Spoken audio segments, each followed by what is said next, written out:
So for American troops in Iraq, the war is almost over. Many have already returned home. By the end of this month, just about all will be gone. And many will face a different kind of battle, the difficult, at times deadly process of reintegration to what Vietnam vets called the world. A sudden loud noise can trigger a combat flashback. There's drug use, spousal abuse, sleepless nights, the fear of large crowds as well. The first thing many returning vets do is actually buy a gun. And there's the apparent link between combat and suicides among returning vets. The Defense Department says more than 2,000 servicemen and women have killed themselves in the past decade. That includes 437 confirmed potential and attempted suicides this year.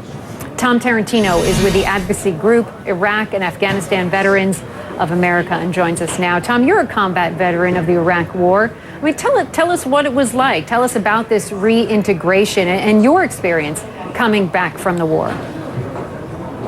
Right, coming back from combat, it's a process for everyone. And for the vast majority of veterans, the vast majority, they come back, they go through a normal readjustment period, and they go on to either continue to serve their country or serve society in other ways. But you're talking about a completely different environment. In combat, things that we do every day here, things like driving down the road, things like reacting to noises or things that you see in your environment can be very dangerous. And so it takes a little time to readjust. And it's important to note that it's not just the service member that has to readjust, it's their family as well. Yeah. When you come back, the whole family has to readjust to all these things, and it takes a little bit of time.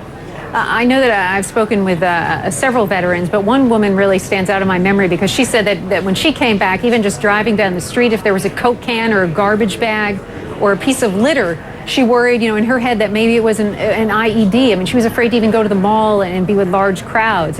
I think that's probably a lot of what veterans deal with.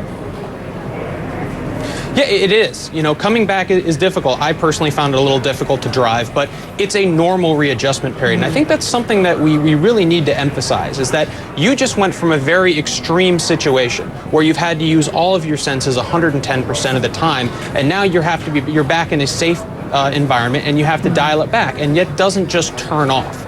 It takes a little while. I myself had trouble driving. Sudden movement and noises and crowds were a little bit problematic, but the success stories in that is that the vast majority of veterans come back and after a few weeks readjust. And one of the more critical pieces to that readjustment is the help of their friends and their family easing back into society. Yeah. IAVA just released a report called Unsung Heroes that outlines some of the things that military families go through when they do during this long period of war. And what about the suicide rates on the returning vets? I mean, does that really tell the whole story? Well, actually, we don't even know what the story is for veterans. The suicide rate in the military is incredibly high, higher than it's ever been. But unfortunately, we don't know how many veterans commit suicide in this country. The only numbers we have are for the veterans who use the Department of Veterans Affairs, and that's a vast minority. In fact, only half of Iraq and Afghanistan veterans have ever actually set foot in the VA. This is something that we're going to be looking at next year, which is finding a way to really get our hands around this problem and figure out how many veterans are actually committing suicide and why, so we can better direct resources and get people the help that they need. And how are those resources in terms of availability? I mean, how would you say the VA is doing in getting them help? Right, the VA needs to do a lot more. I mean, it's important to understand that suicide isn't in and of itself a problem. It's a tragic end to a whole string of failures and problems. It has to do with the lack of adequate mental health care services at the VA. You can't tell someone who's struggling they have to come back in 4 weeks for an appointment. That's just not acceptable.